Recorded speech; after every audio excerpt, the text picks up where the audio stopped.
Today I am riding Italy's flagship high-speed train, the Frecciarossa 1000. Capable of up to 400 kilometers an hour, this is one of the fastest trains in the world. Come along as I travel from Milan to Florence and review every part of the Frecciarossa experience. We begin our journey at Milan Porta Garibaldi station.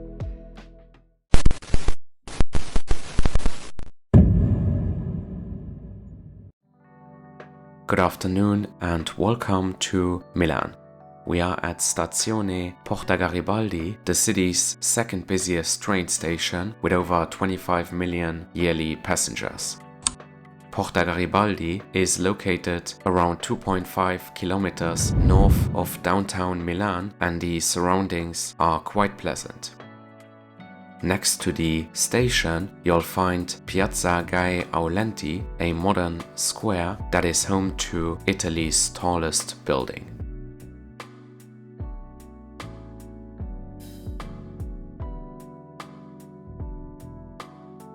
Apart from the Unicredit Tower, the area has several shopping malls and parks offering great views of the Bosco Verticale or vertical forest.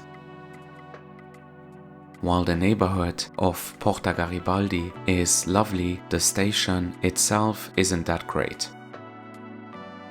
It opened in 1961 and the underground section was added in 1997. Today, both parts look pretty tired and outdated. Even though the station is clean and well organized, there is almost nowhere to sit.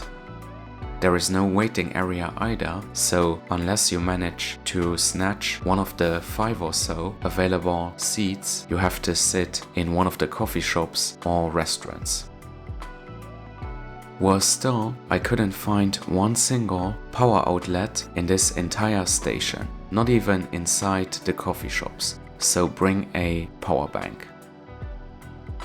Porta Garibaldi mostly serves commuter trains, and that is why it isn't really set up for passengers who spend more than a few minutes here.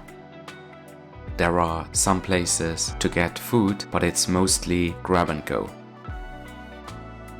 As such, it feels more like a big metro station without too many creature comforts.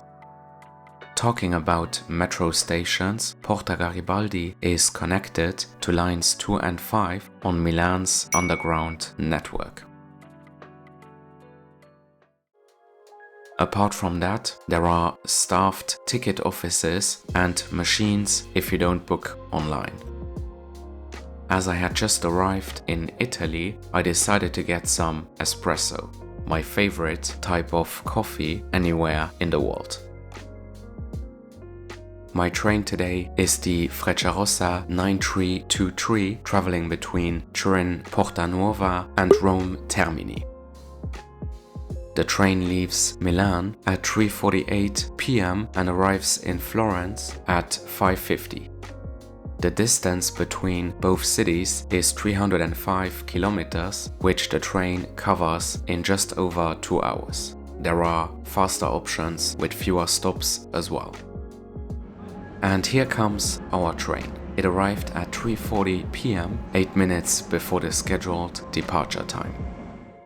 We are riding the Frecciarossa ETR 1000 today, the newest and most advanced model. Frecciarossa means red arrow, which is a great name for a bullet train, by the way, certainly more inventive than TGV or ICE.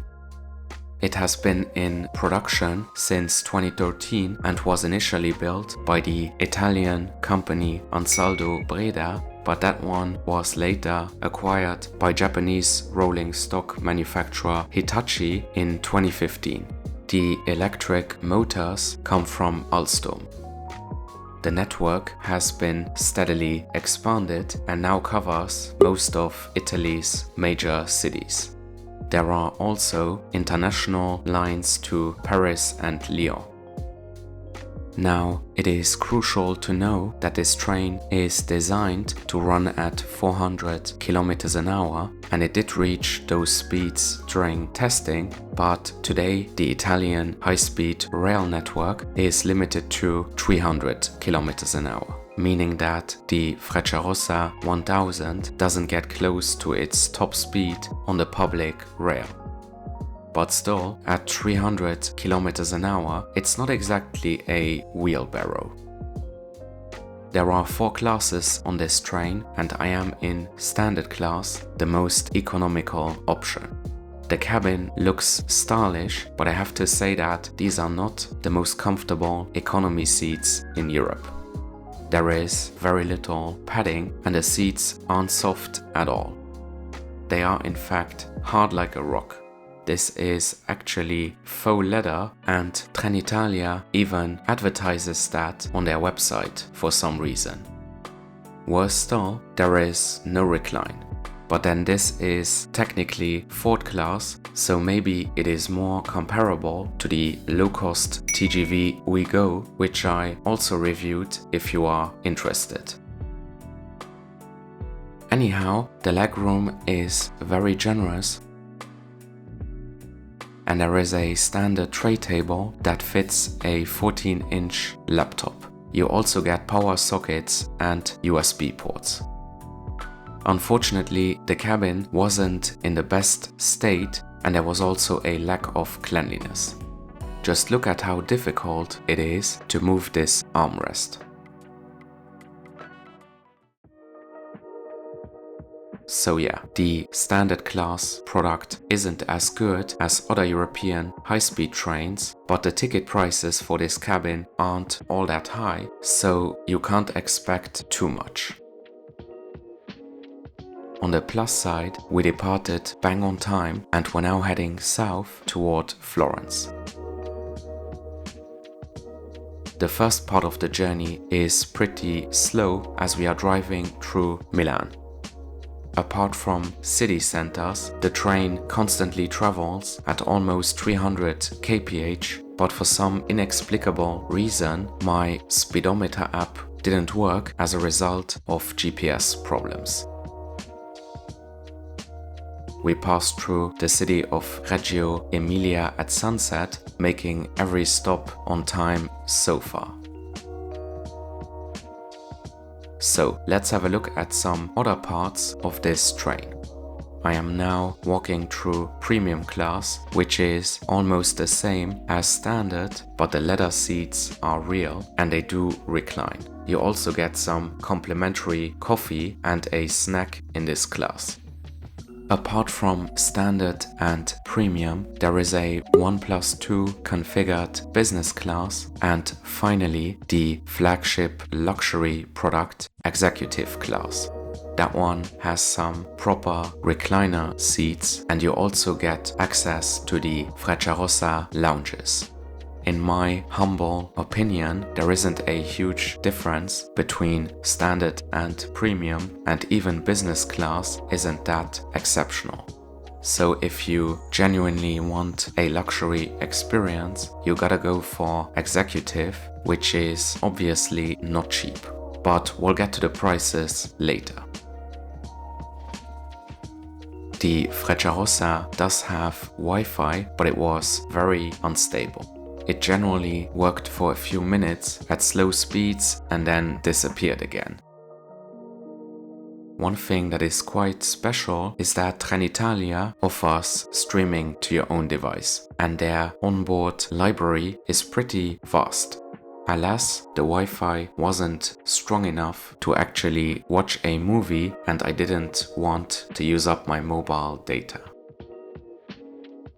The loo was reasonably clean, and there is also a restaurant car where they offer meals as well as hot and cold drinks. The selection is quite decent, but I was told off for filming, so my shots are a bit undercover. I did get some more delicious espresso though. We arrived in Florence Santa Maria Novella at 5:49 p.m., 1 minute early. According to Trenitalia, 85% of Frecciarossa trains are on time, which is pretty good, better than ICE trains in Germany. I paid €28.90 and 2 to reserve my seat 2A in car 5. A really good deal, but then it has to be said that standard class on the Frecciarossa is not as good as second class on other European high-speed trains. The TGV, for example, is pricier, but the product is quite a bit better in my view. Here are the fares for the other classes on this particular journey. Super economy means without cancellation, flexibility and seat selection. As always, let me know your opinion down below. Thanks very much for watching and see you in the next one. Arrivederci.